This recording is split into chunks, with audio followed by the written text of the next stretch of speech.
விண்ணக காற்றே நீர் என்னை நோக்கி வீசிடும். வெண்பூராவை போல என்மேல் வந்திடும். விண்ணக காற்றே நீர் என்னை நோக்கி வீசிடும்.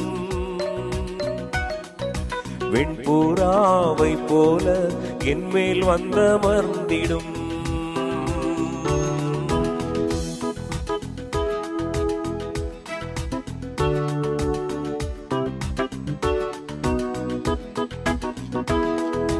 ஜலத்தின் மேல் அசைவாடின தூய தேவ ஆவியே, ஜலத்தின் மேல் அசைவாடின தூய தேவ ஆவியே, பலத்தின் மேல் பலனடைய என் மேல் அசைவாடிடுமே.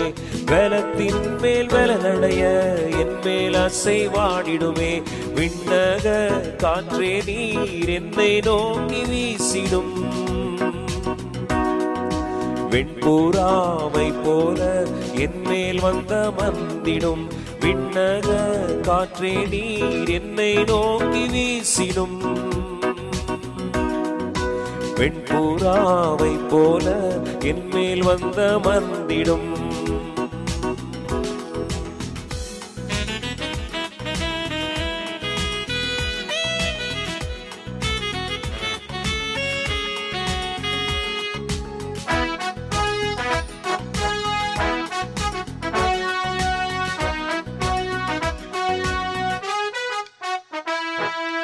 அக்கினி அபிஷேகம் இன்று வேண்டும் தெய்வமே, அக்கினி அபிஷேகம் இன்று வேண்டும் தெய்வமே.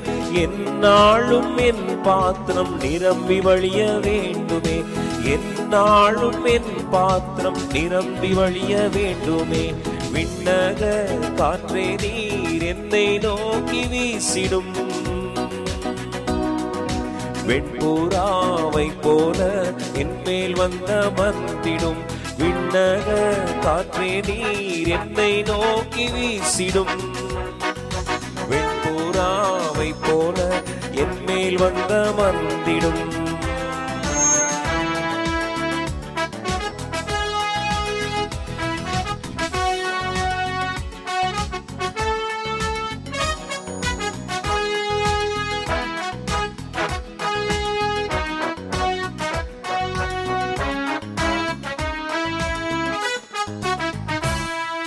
அக்கினி ரதத்தின் மேல் என்னை கொண்டு செல்லுமே.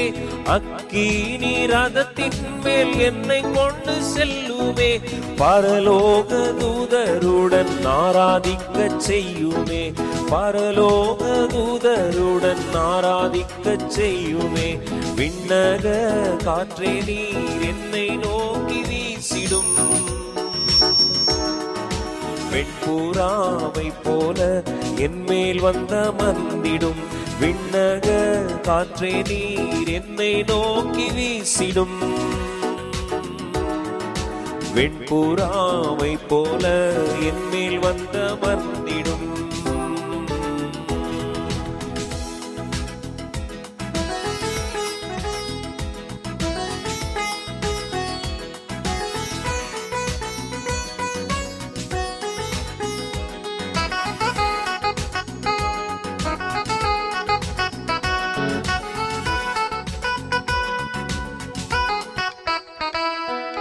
மறுரூப அனுபவம் எனக்கு வேண்டும் தெய்வமே.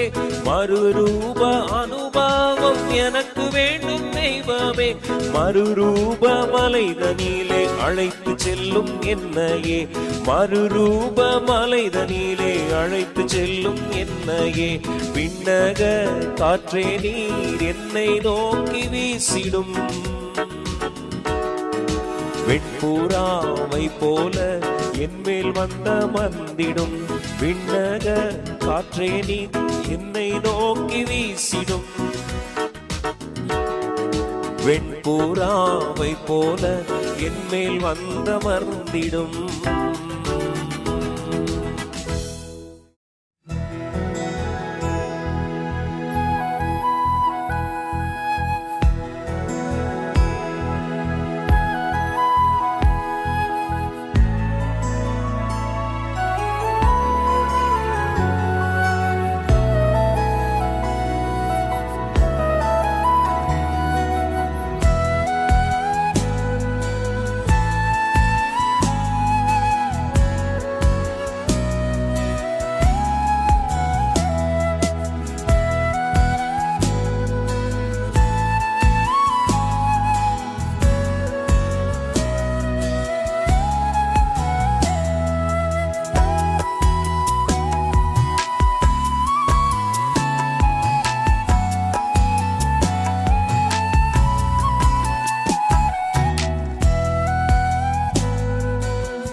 மத்தேயு 25:35. வானம் பூமி ஒளிந்து போகும், என் வார்த்தைகளோ ஒளிந்து போவதில்லை. பார்க்குற இந்த வானம், இந்த பூமியெல்லாம் எவ்வளோ பெருசாக இருக்குது, எவ்வளோ ஆச்சரியமாக இருக்குது. ஒரு ஏக்கர் நிலனாலே எவ்வளோ பெருசாக இருக்குது நமக்கு. ஆனால் அந்த பூமி அவ்வளவு பெரிதானது. எத்தனை நாடுகள், எத்தனை எத்தனை எத்தனை கோடி கோடி ஏக்கர்கள், எத்தனை கோடி கோடி மனிதர்கள் வாழ்கிறாங்க. வானம் எவ்வளோ பெருசாக இருக்குது. ஆனால் இது கூட அழிஞ்சு போகலாம். என் வார்த்தை அழியாத தம்பி, என் வார்த்தை அழியாத தங்கச்சி, அம்மா ஐயா, என் வார்த்தை அழியாதுன்னு ஆண்டவர் சொல்கிறாரு. பார்த்தீங்களா, ஒரு வாக்குத்தத்தம் உங்களுக்கு கொடுத்துட்டாருன்னா, உங்களை இப்படி ஆசீர்வதிப்பேன் அப்படி ஆசீர்வதிப்பேன்னு ஆண்டவர் சொல்லிட்டாருன்னா அது உருக்கான அழியாது. இந்த பூமியே அழிஞ்சு போகலாம், ஆனால் ஆண்டவருடைய வார்த்தை அழியவே அழியாது. சிறு பிள்ளையை போல ஆண்டவரை நம்புங்கள். எத்தனை வருடங்கள் வேண்டுமென்றால் ஆகட்டும், என்ன வேண்டுமென்றால் சம்பவிக்கட்டும். தேவன் உங்களுக்கு சொன்னது தான். அதில் ஒரு இக்கிஞ்சி கூட மாறாது. ஆண்டவர் நிச்சயம் உங்களை ஆசீர்வதிப்பார், கனப்படுத்துவார், மேன்மைப்படுத்துவார். பெரிதான காரியங்களை காண்பீர்கள். கர்த்தர் உங்களை ஆசீர்வதிப்பாராக. ஆமென்.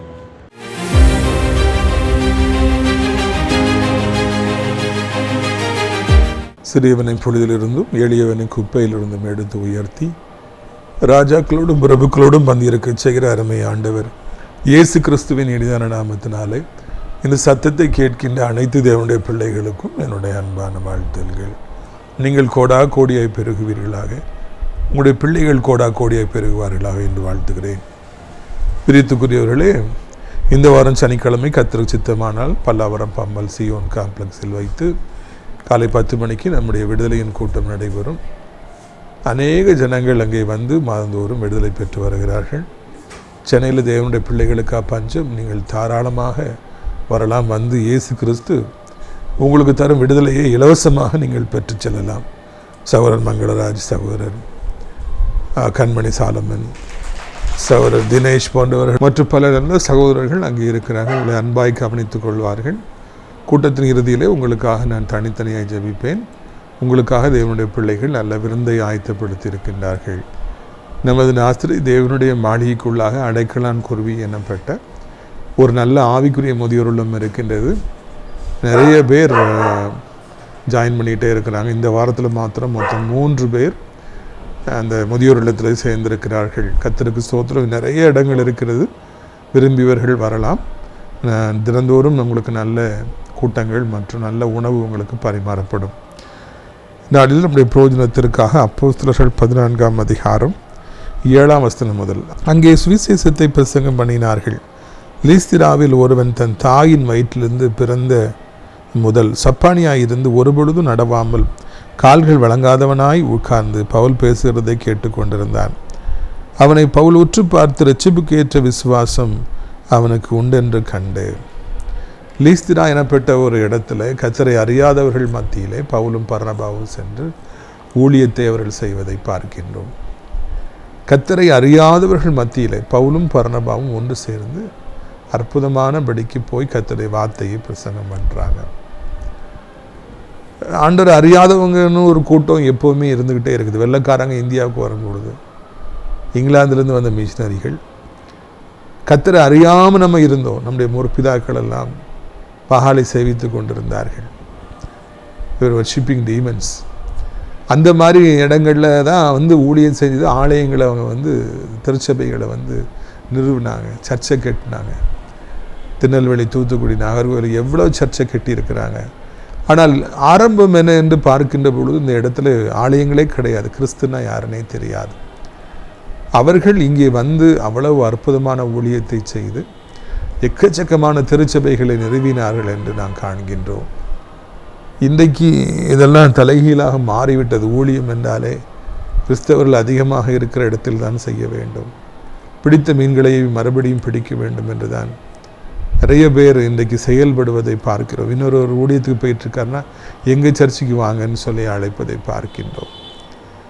இது இன்றைக்கு ஆள் பிடிக்கிற ஒரு காலமாக இருக்கிறது. அப்படியே இல்லை. ஆண்டவரை அறியாதவர்கள் எத்தனையோ பேர் இருக்காங்க. ஆண்டவர்னா யாருனே கேள்விப்படாதவங்க எத்தனையோ பேர் இருக்கிறாங்க. நிறைய லீஸ்திராக்கள் இருக்கிறது, தொருபை இருக்கிறது, நிறைய இடங்கள் இருக்கிறது. அங்கெல்லாம் சென்று நாம் ஊழியங்களை செய்வோம் என்றால் அது நலமானதாக இருக்கும் என்று சொல்லி நினைக்கின்றேன். அதுதான் ஊழியம் என்று சொல்லி நான் நினைக்கின்றேன். எனவே கிறிஸ்துவை அறியாதவர்களுக்கு, ஆண்டவருக்கு தூரமானவர்களுக்கு ஊழியம் செய்யும்படியாக நம்ம போக வேணும். டேவிட் லிவிங்ஸ்டன் ஆப்பிரிக்கா கண்டத்திற்கு சென்று ஏறக்குறைய 50% மக்களை அவர் கிறிஸ்தவர்களாய் மாற்றினாராம். கிறிஸ்துவ அறியாத அந்த நாட்டை சவுத் ஆப்பிரிக்காவெல்லாம் 50% கிறிஸ்தவர்களாய் மாற்றிய பெருமை டேவிட் லிவிங்ஸ்டன் எனப்பட்ட ஒரே ஒரு ஊழியக்காரனுக்கு சொந்தமாகின்றது. பார்த்தீங்களா, இதே மாதிரிலாம் எவ்வளோ பேர் அந்த காலத்தில் ஊழியம் செஞ்சுருக்கிறாங்க. நிறைய பேர் நார்த் இந்தியாவுக்கு மிஷினரியாக போய் அற்புதமான பணிகளை செய்கிறாங்க. இங்கேயும் கூட நம்ம தமிழ்நாட்டிலும் எவ்வளோ இடங்கள் இருக்கிறது, தாராளமாக அங்கேயெல்லாம் சென்று நாம் ஊழியம் செய்யலாம். அப்போ அந்த லீஸ்திரால தாயின் கருவியிலிருந்து சப்பானியாகி பிறந்து கால்கள் வழங்காதபடி ஒருபோதும் நடவாத ஒரு மனிதன் அங்கே அந்த செய்தியை ஆர்வமாய் கவனித்து கொண்டிருந்தானா. பவுல் அப்போஸ்தலர் பிரசங்கித்த பொழுது அங்கே லீதியா எனப்பட்ட தாம்பரத்தை கம்பளங்களை உருவாக்கி விற்கின்ற மிகப்பெரிய ஒரு கோடீஸ்வர பெண் அவர்கள் கேட்டுட்டு இருந்தாங்க. அப்படிலாம் வாசிக்கிறோம். கர்த்தர் இதயத்தை திறந்தார், வீட்டுக்கு அழைத்து கொண்டு சென்றார்கள்.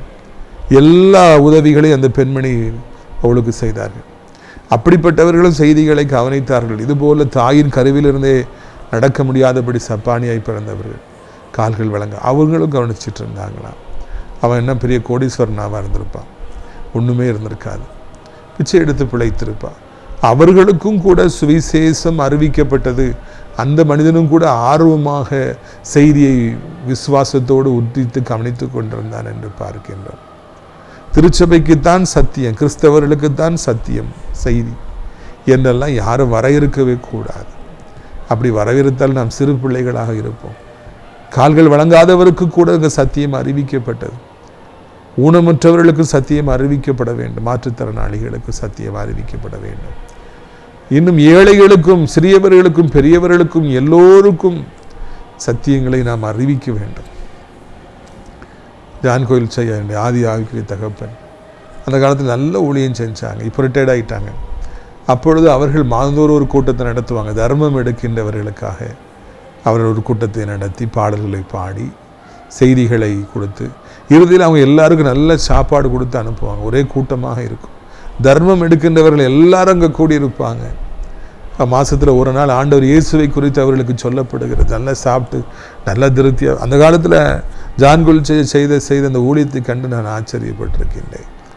எல்லோருக்கும் சத்தியம் தேவை, எல்லோருக்கும் ஒரு வாழ்வு உண்டு. மரணத்துக்கு பிறகு ஒரு நித்திய வீடு ஒன்று உண்டு. பல்லவ ராஜ்யம் எல்லாருக்கும் காத்திருக்கிறது. அது செல்லாதபடிக்கு அவர்கள் வழி விலகி போயிடக்கூடாது, நரகத்துக்கு போயிடக்கூடாது. அதுக்காகத்தான் எல்லாருக்கும் இந்த பூமியிலே சத்தியம் தேவைப்படுது. உங்களை தெரிஞ்சவங்க எல்லார்ட்டையும் ஒரு நாளாவது சத்தியத்தை சொல்லிடுங்க. கர்த்தரை அறியாதவர்கள் எத்தனை பேர் உங்கள்கிட்ட படிக்கலாம், உங்கள்கிட்ட வேலை பார்க்கலாம், இல்லைன்னா அவங்க கூட சேர்ந்து அவங்க ஃப்ரெண்ட்ஸாக இருக்கலாம். இயேசுதான் இரட்சகர், இயேசுதான் வழி, இயேசுதான் பரலோக ராஜ்யத்துக்கு அழைத்து கொண்டு செல்லுவார், இயேசு கிறிஸ்துவின் ரத்தமே பாவ மன்னிப்பை தரும் என்கிற நல்ல செய்தியை அவங்கள்ட்ட என்னைக்காவது நீங்கள் சொல்லிடுங்க.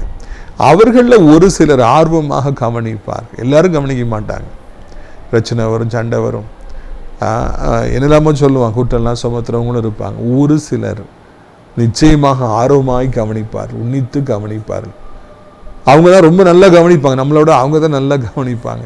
நான் ஏற்கனவே சொல்லியிருக்கிறேன், இந்த பாடல் பாடுறவங்க, மியூசிக் போடுறவங்கெல்லாம் நல்லா பாடி நல்லா மியூசிக் போட்டு மெசேஜ் ஆரம்பித்தோன்னு அங்கங்கே போய் நின்று காப்பி குடிச்சிட்டு பேசிட்டு நிற்பேன். அவங்களுக்கு அந்த செய்தியில் ஒரு ஆர்வமே இருக்காது. அவங்களுக்கு பிரியாணி சாப்பிட்டு சலித்து போய்விட்டது, பிரியாணி சலித்து போய்விட்டது. ஆனால் இதே மாதிரி ஆண்டவர் அறியாதவங்க செய்தி கேட்க வரும்போது உன்னித்து கவனிப்பாங்க, ஆர்வமாக கவனிப்பாங்க. கவனிப்பதில் இருந்து தான் எல்லா மொழிகளும் பிறந்தன. நாம் இன்னைக்கு தமிழை நல்லா பேசுகிறோம்னா தாய் பேசின அது தமிழை நாம் கவனித்தபடினால்தான் இன்றைக்கு பேசுகின்றோம். ஒரு கவனிக்கின்ற பொழுதுதான் எல்லா ஆசீர்வாதங்களுமே ஆரம்பிக்கின்றது. இந்த ஏழை மனிதன், ஏழை நடக்க முடியாதவர் கவனித்து கொண்டிருந்ததை பவுல் அப்போஸ்தலன் பார்க்கிறார். அவர்கிட்ட விசுவாசம் இருக்குன்னு சொல்லி கண்டுபிடித்தார் என்று சொல்லி காண்கின்றோம். செய்திகள் கொடுக்கப்படுகின்ற பொழுது உன்னித்து கவனிக்க வேண்டும். ஊழியங்களுக்கு செல்கின்ற பொழுது அங்கு என்ன செய்தி கொடுக்கப்படுகிறது என்பதை உன்னித்து கவனிக்க வேண்டும். அப்படி கவனிச்சாதான் நம்ம வாழ்க்கையில் ஆசீர்வாதங்களை பெற்று செல்ல முடியும். எல்லாருக்கும் பேசுவதற்கு விருப்பம் இருக்கும், கேட்பதற்கு விருப்பம் இருக்காது. ஆனால் கேட்பதற்கு விருப்பம் இல்லை என்றால் நாம் எதையுமே வாழ்க்கையில் பெற்றுக்கொள்ள முடியாது. ஆசிரியர்கள் பாடம் நடத்தும் பொழுது மாணவர்கள் உன்னித்து கவனிக்க வேண்டும். இன்றைக்கி எத்தனை மாணவர்கள் அப்படி கவனிக்கிறாங்க? கொஞ்சம் பேர் தான் கவனிக்கிறாங்க. மிச்சம் எல்லாரும் கன உலகத்தில் இருக்கிறாங்க, ட்ரீம் எல்லாம் யோசிச்சுக்கிட்டே இருக்காங்க, சிரிச்சுக்கிட்டே இருக்காங்க, தானா மொபைல் ஃபோனை பார்க்குறாங்க. வேதனையாக இருக்கிறது. பிரியத்துக்குரியவர்களே, ஆனால் கவனித்தால்தான் அந்த படிப்பு எனப்பட்ட மிகப்பெரிய செல்வம் அவர்களுக்கு கிடைக்கும், உண்டாகும் என்பதை மறக்கக்கூடாது. அங்கே அவன் உச்சி பார்த்து ரட்சிப்புக்கு என்ற விசுவாசம் அவனுக்கு உண்டென்று கண்டு, நீ எழுந்து காலூன்றி நிமிர்ந்து நல் என்று சொல்லி உரத்த துகத்தோடு சொன்னான். உடனே அவன் குதித்து எழுந்தான். உடனே பவுல் அப்போஸ்தலன் கண்டுபிடிக்கிறார், பாயிண்ட் அவுட் பண்ணுறாரு. 1000 பேர் இருந்திருக்கலாம், 2000 பேர் இருந்திருக்கலாம். கரெக்டாக இவர் கண்ணை இவர்கிட்ட வரும்பொழுது இவன் விசுவாசத்தை இவன்கிட்ட இருக்கிறது என்று கண்டுபிடிச்சி ஸ்பாட் அவுட் பண்ணுறார். இது ஒரு எக்ஸ்ட்ரானரி திங் என்று சொல்லி நான் நினைக்கின்றேன். 1000 பேர் இருக்கலாம், 10,000 பேர் இருக்கலாம். யார் எதற்கு தகுதியானவர்கள் என்று சொல்லி அங்கே கண்டுபிடிக்கிற ஒரு கண்கள் நமக்கு வேண்டும். ஒரு விசை எனக்கு அந்த காலத்தில் கரஸ்பாண்டண்ட் ஆகி நேசரத் ஜாக்ஸ் இன்ஜினியரிங் காலேஜில் இருந்த சுந்தரன்ட்ட பேசிகிட்டு இருந்தேன். அவங்க பால்ட்ரி ஃபார்ம் வச்சுருக்காங்க, கறிக்கோழி கடை வைத்திருக்கிறாங்க. அவங்க எனக்கு ரொம்ப பழக்கம். அப்போ அவங்க ஒருக்க சொன்னாங்க, கிறிஸ்டபர் வண்டியில் வந்து இறங்கும் பொழுதே, கோழி வந்து இறங்கும் போதே அப்படியே ஒரு பார்வை பார்ப்பேன். எந்த கோழி கண்ணு சரியில்லை, சீக்காக இருக்குது, ஒரு நிமிஷத்தில் கண்டுபிடிச்சி தூக்கிடுவேன், இது எனக்கு வேண்டான்னு சொல்லிடுவேன். என் கண்கள் பார்த்த உடனே அதை கண்டுபிடிச்சிருன்னு சொல்லி சொன்னாங்க. நான் ஆச்சரியப்பட்டேன். நமக்கு அப்படி கண்டுபிடிக்க முடியாது. சீக்கான கோழியா, நல்ல கோழியா, சிலுக்கிற கோழியா, இல்லை என்றால் படுத்து கிடக்கிற கோழியா, சாகப்புற கோழியா நமக்கு தெரியாது. ஆனால் அவங்க சொல்கிறது நான் கண்டுபிடித்து விடுவேன் என்று சொல்லி சொன்னாங்க. அன்றைக்கு பேராயர் பெருமதிப்பிற்குரிய ஜெபச்சந்திரன் ஐயாட்ட பேசிகிட்டு இருந்தேன். நமது ஆசிரியர் தூத்துக்குடி திருமண்டலத்தின் முதல் பேராயர் ஐயாட்ட பேசியிருந்தேன். அப்போ சொன்னாங்க, கண்மொழியை பார்க்கும் பொழுது வியாதிப்பட்டிருக்கவங்களுடைய நிலைமை எப்படி இருக்கிறதுங்கிறத நம்ம கண்டுபிடிச்சிடலாம் தம்பி அப்படின்னு சொல்லி சொன்னாங்க. கண்களை பார்த்தால் இந்த வியாதி எந்த நிலைமையில் இருக்குதுங்கிறத நம்ம உடனே கண்டுபிடிச்சிடலாம். எவ்வளோ பெரியவர்கள், எவ்வளோ அனுபவசாலிகள், எவ்வளோ ஊழியக்காரர்கள் கர்த்தருடைய தாசர்களுக்கு கண்களை பார்த்த உடனே, சூழ்நிலை பார்த்த உடனே எது சரிப்படும், எது சரிப்படாது, இது எந்த நிலைமையில் இருக்கிறாங்க ஊடுருவி பார்க்குற கண்கள் இருக்கிறது. கர்த்தர் எனக்கும் உங்களுக்கும் அப்படிப்பட்ட ஊடுருவி பார்க்கிற கண்களை தருவாராங்க.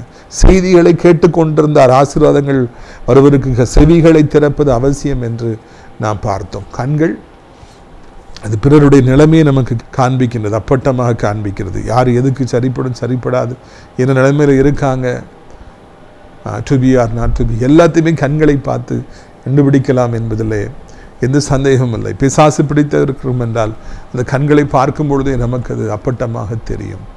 இப்படிப்பட்ட கண்களை நாம் எப்படியாவது நாம் பெற்றுக்கொள்ள வேண்டும். நம்முடைய கண்கள் குருடாக இருக்கக்கூடாது. நம்முடைய கண்கள் ஆவிக்குரிய கண்களாக இருக்க வேண்டும். அனுபவம் வாய்ந்த கண்களாக இருக்க வேண்டும். அது சக்தி வாய்ந்த கண்களாக இருக்க வேண்டும். அதை இறைமகன் இயேசுவிடத்தில் கேட்டு நாம் பெற்றுக்கொள்ள வேண்டும். அவர் சொல்கிறாரு, உனக்கு விசுவாசம் இருக்குன்னு சொல்லிட்டு நீ நிமிர்ந்து காலூன்றி நிமிர்ந்துலேருந்து உரத்த சத்தத்தோடு சொன்னார்.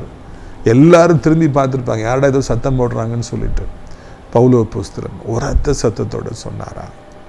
பயப்படுங்கிற அவசியம் இல்லை. எவ்வளவு விசுவாசம் அந்த பவுல் அப்போஸ்தலனுக்குள்ளே இருந்திருக்கும் என்றால் உரத்த சத்தமாக சொல்கிறார். கொஞ்சோல தான் விசுவாசம் இருக்குன்னா எந்திரிச்சு நெல்லு மெதுவாக சொல்லியிருப்பார். ஏன்னா மெதுவாக சொன்னால் அவன் எந்திக்கலைன்னா கூட பரவாயில்லை. உரத்த சத்தத்தோடு சொல்லி எந்திரிச்சு நெல்லுன்னு சொல்லி அவன் எந்திக்கலைன்னா எவ்வளோ பெரிய அவமானம்.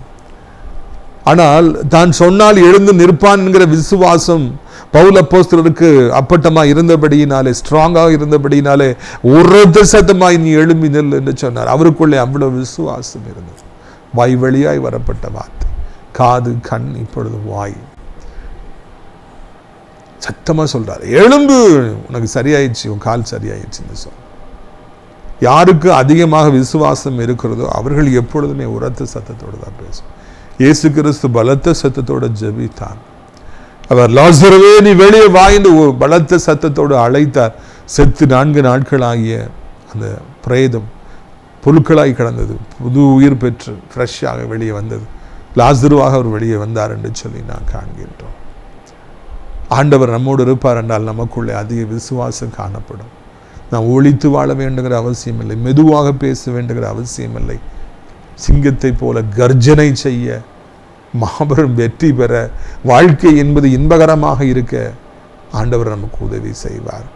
நிறைய பேர் காம்ப்ளெக்ஸ்டாக தாழ்வு மனப்பான்மை உடையவர்களாக, 4 பேர் மத்தியில் பேசுவதற்கு யோசிப்பவர்களாக, பயப்படுபவர்களாக இருக்காங்க. பவுல் அப்போஸ்தலன் அப்படி பயந்தாரா, அப்படி யோசித்தாரா, நடுங்கினாரா? இல்லை, பலத்த சத்தத்தோடு அவர் உரத்த சத்தத்தோடு கூப்பிட்டார். காரணம் இயேசு எனக்குள்ளே இருக்கிறார், அவருக்குள்ளே இருந்து நான் இருந்து சொல்லுகிற அந்த வார்த்தை வெறுமையாய் திரும்பாது, அது அவனுடைய பலகீனத்தை நீக்கும் என்று சொல்லி அவர் நிச்சயித்திருந்தார். அப்படிப்பட்ட விசுவாசம்தான் நம்மை தைரியமாக பேச வைக்கும் என்பதில் சந்தேகமில்லை. உடனே அவன் குதித்தெழுந்தான். பவுல் செய்தது ஜனங்கள் கண்டு, தேவர்கள் மனுஷ ரூபம் எடுத்து நம்மிடத்தில் இறங்கி வந்திருக்கிறார்கள் என்று லிக்கவோனியா பாஷையில் சத்தமிட்டு சொல்லி, உடனே அவன் ஆள் எந்திரிச்சிடறான். பிறவி முடவனாக இருந்தவர், கால்கள் ஒருபொழுதும் விளங்காதவர், அவர் குதிச்சு எந்திரிச்சிடுறார்.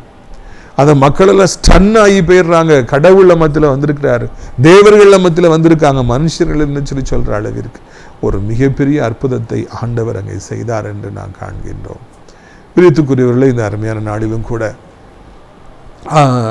ஒரு ஊழியக்காரன் விசுவாசிக்கிற பொழுது அவன் மூலமாக எவ்வளவு பயங்கரமான அற்புதங்கள் நடக்கிறது, எவ்வளவு பெரிய அதிசயங்கள் நடக்கிறது, கர்த்தர் எவ்வளவு பெரிய மாற்றங்களை கொண்டு வருகிறார் என்பதெல்லாம் இந்த இடத்தில் நாம் காண்கின்றோம்.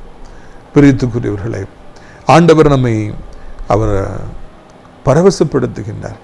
பவுல் அப்போஸ்தலன் நம்மளைப் போல பாடுகளில் ஒரு மனிதர், அவரே ஒரு பிறவி முடவனை நடக்க செய்வார் என்றால், ஆண்டவருடைய நாமத்தில் அற்புதத்தை செய்வார் என்றால், அவரை விசுவாசிக்கிற பொழுது நாமும் அப்படிப்பட்ட காரியங்களை செய்வோம் அல்லவா? உங்களுடைய ஊழியத்தில் இப்படிப்பட்ட காரியங்கள் நடந்திருக்கிறதா? இயற்கைக்கு அப்பாற்பட்ட அதிசயங்கள் நடந்திருக்கிறதா, நடந்து கொண்டிருக்கிறதா? இல்லை என்றால் ஆண்டவரத்தில் கேளுங்க, ஆண்டவரை என்னையும் கூட அப்படிப்பட்ட ஒரு மனிதனாக நீங்கள் மாற்றுங்க. ஆண்டவர், நானும் கூட இது போல அதிசயங்களை செய்ய, அற்புதங்களை செய்ய எனக்கு உதவி செய்யுங்க. உம்மை போல நான் இருக்கணும், என் தகப்பனாகிய உம்மை போல நான் இருக்கணும். ஏசப்பா, நீங்கள் அற்புதம் செஞ்சீங்க, உங்களுடைய பிள்ளைன்னா நானும் அற்புதத்தை செய்யணும்னு சொல்லிட்டு அவர் சொல்லணும். அங்கே இருக்கிற மக்கள் எல்லாரும் அவங்ககிட்ட வந்துடுறாங்க, பலியிடவருக்காக வந்துடுறாங்க. மெர்க்குரி, ஜூபிட்டர் என்று சொல்லி பவுலையும் பர்னபாவையும் அவர்கள் அழைக்கின்றார்கள். கடவுள் என்று சொல்லி மாலை போடுவதற்காக வராங்க, பலி கொடுப்பதற்காக வந்துடுறாங்க, எருமை மாடுகளை கொண்டு வந்து பலியிடுவதற்காக வந்துடுறாங்க. எந்த அளவுக்கு ஆண்டவர் அங்கே ஒரு பரபரப்பை ஏற்படுத்தினார், அந்த ஜனங்கள் இவர்களை கடவுளை போல நினைத்தார்கள். காரணம் என்ன? அந்த பிறவி முடவு நடந்ததுனால தான், அந்த அற்புதம் நடந்ததுனால தான். நம்முடைய ஊழியத்தின் பாதியில் அற்புதம் நடக்காதபடி, அதிசயம் நடக்காதபடி ஜனங்கள் ஒரு பொழுதும் இவ்வளவு விரைவாக கிறிஸ்துவை ஏற்றுக்கொள்ள மாட்டார்கள். இவ்வளவு பெரிய அற்புதங்கள் நடக்கவே நடக்காது. ஆதி அப்போஸ்தலர்கள் வந்த பொழுது அப்படியாக ஒரு அற்புதத்தை செய்தார்கள். அப்பொழுதுதான் திரளான நம்ம நாட்டை சார்ந்தவர்கள் இயேசு கிறிஸ்துவை சொந்த இரட்சகராக ஏற்றுக்கொண்டார்கள். நாமும் கூட அற்புதம் செய்கிற பொழுது, அதிசயம் செய்கிற பொழுது, ஆண்டவர் நம்மை பலப்படுத்தி தூக்கி நிறுத்துகிற பொழுது ஏராளமான ஜனங்கள் கிறிஸ்துவை ஏற்றுக்கொள்வார். நம்ம ஊழியத்துக்கு மாந்தூர் மூணா அப்படின்னு சொல்லி ஒரு அண்ணே அம்பாசமுத்திரம் பக்கம் இருந்து வருவாங்க. அவங்க பேர் மூணா அப்படின்னு சொல்லி கூப்பிட்டாங்க. நான் அண்ணே மூணாவா? இல்லை, நான் மூணா இல்லை, முருகன் என்னை எல்லாரும் மூணான்னு கூடுவாங்க அப்படின்னு சொல்லி அந்த அண்ணன் வெள்ளை வேட்டி வெள்ளை சட்டை போட்டிருப்பாங்க. ரொம்ப தூரத்துலேருந்து வராங்க. வெள்ளப்பாண்டி ஐயா அவர்களை கூப்பிட்டு வந்திருக்காங்க. அவங்க அம்பையிலேருந்து மாந்தூர் நிறைய பேர் அழைச்சிட்டு வருவாங்க. எப்படி நீங்கள் கிறிஸ்துவை ஏற்றுக்கொண்டீர்கள் என்று நான் கேட்டேன்.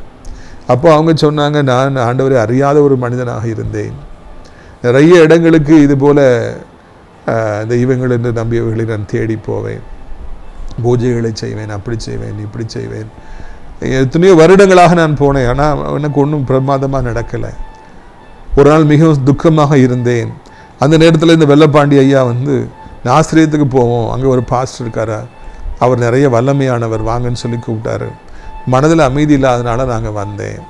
இங்கே வந்து பார்த்தா, அப்போ சொல்கிறது 10-15 வருஷத்துக்கு முன்னால், அப்போ திரளான ஜனங்கள் வருவாங்க, அடையாளங்கள் அற்புதங்கள் நடக்கும், பிசாசுகள் அலறி ஓடும். அவங்க வந்து பார்த்தா யாரெல்லாம் அவர் தெய்வமாய் நினைத்து கொண்டிருந்தாரோ, பயந்து கொண்டிருந்தாரோ, அந்த ஆவிகள் எல்லாம் இங்கே வந்து அலறி கீழே விழுந்து ஓடுவதை அவர் கண்டார். அப்போ அவர் வந்து நடுங்கி போனாராம். இந்த இடத்துல இவ்வளோ வல்லமை இருக்கா, அந்த சாதாரண மனுஷங்கிட்ட இவ்வளோ வல்லமை கடவுள் கொடுத்துருக்காரா? யாரையெல்லாம் நான் இத்தனை வருடமாக ஆராதித்து வந்தேனோ அங்கே பயந்து ஓடுறாங்களே, இந்த ஒரு சாதாரண மனுஷன் இப்படி செய்கிறாரு. அப்படி என்றால் இவர் ஆராதிக்கிற கிறிஸ்து நிச்சயமாய் மெய்யான தெய்வமாக இருக்கும் என்று நான் கிறிஸ்துவை ஏற்றுக்கொண்டேன் என்று சொல்கிறேன். மாதந்தோறும் தவறாமல் வந்துடுவார், பயபக்தியாக வந்து கும்பிடுவாங்க. இதுவே நிறைய பேர் நம்முடைய ஊழியத்தில் இருக்காங்க. ஆண்டவரை அறியாதவர்கள் வேற எங்கெல்லாமோ இருந்தவங்க இந்த இடத்துல நடக்கிற அற்புதத்தை பார்த்து, பிசாசுகள் அலறுவதை பார்த்து, வா என்றால் வருகிறது, போ என்றால் போகிறது, உருளு என்றால் உருளுகிறது, சத்தம் போடுறது சத்தம் போடுறது, கையை பின்னால் கட்டு நான் பின்னால் கட்டுது, அவங்க அதிர்ந்து போகிறாங்க. இது தானே நான் இவ்வளோ நாள் நம்பிக்கிட்டு இருந்தேன். இங்கே இவைகள்லாம் அப்படி நடுங்கி நிற்கிதை ஓடி போகுதுன்னு சொல்லி அவங்க கிறிஸ்துவை ஏற்றுக்கொண்டார்களா? பிரியத்துக்குரியவர்கள், நாம் ஆண்டுடைய ஊழியத்தில் நம் மூலமாக ஆண்டவர் செய்கிற நன்மைகள் அநேகரை கிறிஸ்துவின் பக்கமாய் கொண்டு வரும் என்பதில் சந்தேகமில்லை. உங்களுடைய ஆசீர்வாதங்களுக்காக நான் ஜெபிக்கும்படியாக விரும்புகிறேன். எல்லாரும் சேர்ந்து ஜெபிப்போம்மா. நாம் ஜெபிக்கலாம். கண்களை மூடுவோம். அப்போ பிதாவை, வானத்துக்கும் பூமிக்கும் ஆண்டவரே, இந்த அருமையான நாளுக்காக நன்றி செலுத்துகிறோம். இந்த அருமையான நாளில் கூட ஒரு அருமையான சத்தியத்தை கேட்க கர்த்தாவே ஆண்டவரே நீங்கள் உதவி செய்தீங்க. அதற்காக நன்றி அப்பா. காதுகள் எவ்வளோ முக்கியமானவைகள் ஆண்டவரே. சத்தியத்தை கேட்பதற்கான காதுகளை அவர் திறந்து வைத்திருந்தார் அந்த முடவன். அதனால தான் அவர் நடக்க முடிந்தது. இவர் இப்படி ஆர்வமாய் கேட்கின்றார் என்பதை பவுல் அப்போஸ்தலன் கண்கள் எவ்வளவு படம் எடுத்து பிடித்தது. அதனால தான் ராஜா ஆண்டவரே அந்த அற்புதம் நடப்பதற்கு காரணமாக இருந்தது. இவர் வாயால் எந்தி உரத்த சத்தத்தோடு சொன்னோன்னு அவர் எந்திரிச்சிட்டாரு. ஆண்டவரை கேட்கிற காது, ஆண்கிற கண்கள், பேசுகிற வாய் எல்லாமே எவ்வளவு முக்கியமானது, ஊழியத்திற்கு எவ்வளவு முக்கியமானது ஆண்டவரை என்பதை இந்த நாளிலே நாங்கள் கண்டுபிடித்தோம். அதுக்காக நமக்கு ஸ்தோத்திரம். பிறவி முடவனை நடக்க செய்தீரே ராஜா. மறித்து போன பிரேதங்களை கர்த்தர் உயிரோடு கூட எழுப்பினீரே அப்பா. ஆண்டவர் குஷ்டரோகிகளை சுகமாக்கினீரே. கண் தெரியாதவர்களுக்கு கண் பார்வையை கொடுத்தீரே. இதே அற்புதங்கள் இந்த நூற்றாண்டில் நடைபெற வேண்டும். எல்லா ஊழியங்களில் நடைபெற வேண்டும். அடையாளங்கள் அற்புதங்கள் நடந்தால்தான் ஆண்டவரை தோத்திரம் ஐயா அநேக ஜனங்களுமே ஏற்றுக்கொள்வார்கள். எனவே கர்த்தாவே நீர் எப்படியாவது மனம் இறங்கும்படியாக, எப்படியாவது அதிசயங்களை அற்புதங்களை செய்யும்படியாக கெஞ்சி மன்றாடுகிறோம். இயேசப்போடைய வல்லமை ஆண்டவரை தோத்திரம் இப்பொழுதே கேட்கிறவர்களுக்குள்ளே புறப்பட்டு செல்ல, அதிசயங்கள் நடக்க, அற்புதங்கள் நடக்க, இயலாமைகளும் இல்லாமைகளும் மாற்றப்பட, வியாதிகள் ஓடி போக, பொல்லாத ஆவிகளும் செய்வனைகளும் மந்திரவாதங்கள் அழிந்து போக, படுத்த படுக்கையாக இருக்கிறவர் எழும்ப, போதைக்கும் ஆண்டவரை மொபைல் ஃபோனுக்கும் பைக்குக்கும் அடிமையாக இருக்கிறவர்கள் விடுவிக்கப்பட, கெட்ட வார்த்தைகளை பேசுகிறவர்கள், கோபப்படுகிறவர்கள் ஆண்டவர் எல்லாரும் மனம் திரும்ப பிள்ளைகளாய் மாற உதவி செய்யுங்க. கர்த்தரை அறியாதவர்கள் எவ்வளோ பேர் இருக்காங்க, அவங்களுக்கு ஊழியம் செய்ய எங்களுக்கு கற்றுத்தாருங்கப்பா. ஆண்டவர் அனைத்து மக்களையும் ஆசீர்வதிங்க. உலகம் இருக்கிற ஒவ்வொருவரையும் ஆசீர்வதிங்க. முக்கியமாக அனைத்து தேவனுடைய பிள்ளைகள், ஆண்டவர் இயேசப்பாவுடைய பிள்ளைகள் ஒவ்வொருவரையும் நீங்கள் ஆசீர்வதிங்கப்பா. நம்பிக்கிறவர்கள் எங்கே இருந்தாலும் சரி அவர் வெட்கப்படவே கூடாது. நாசிரியர் திராட்சைப்பழத்தோட்ட ஊழியர்களை நேசிக்கிறேன். நாள்தோறும் நம் நிகழ்ச்சியை பார்க்குற மக்கள் யாராக இருந்தாலும் சரி அவர்கள் ஒவ்வொருவருக்கும் அற்புதத்தை செய்து சந்தோஷப்படுத்த வேண்டும் என்று கெஞ்சுகிறோம். கிருபையும் இரக்கமும் அவளை பின்தொடர்வதாக. நான் இன்று முதல் உன்னை ஆசீர்வதிப்பேன் என்று சொன்னவரே, அவர்களை இன்று முதற்கொண்டு ஆசீர்வதிப்பீராக. கண்ணீர் யாவையும் துடைப்பீராக. கிருபை தாங்குவதாக. இயேசுவின் மூலம் ஜெபிக்கிறோம் நல்ல பிதாவே. என் ஆத்துமாவை கர்த்தரை சோத்திரி, என் முழு உள்ளமே அவருடைய பரிசுத்த நாமத்தை சோத்திரி. என் ஆத்துமாவை கர்த்தரை சோத்திரி, அவர் செய்த சகல உபகாரங்களையும் ஒருபொழுதும் மறவாதே. ஆமென். கர்த்தராகிய இயேசு கிறிஸ்துவுடைய கிருபையும் பிதாவாகிய தேவனுடைய அன்பு பரிசுத்த அந்யோன்யம் வளராத பிரசன்னம் உங்கள் அனைவரோடு என்றைக்கு சகா காலங்கள் நினைத்திருக்கும். அல்லேலூயா, அல்லேலூயா. God bless you.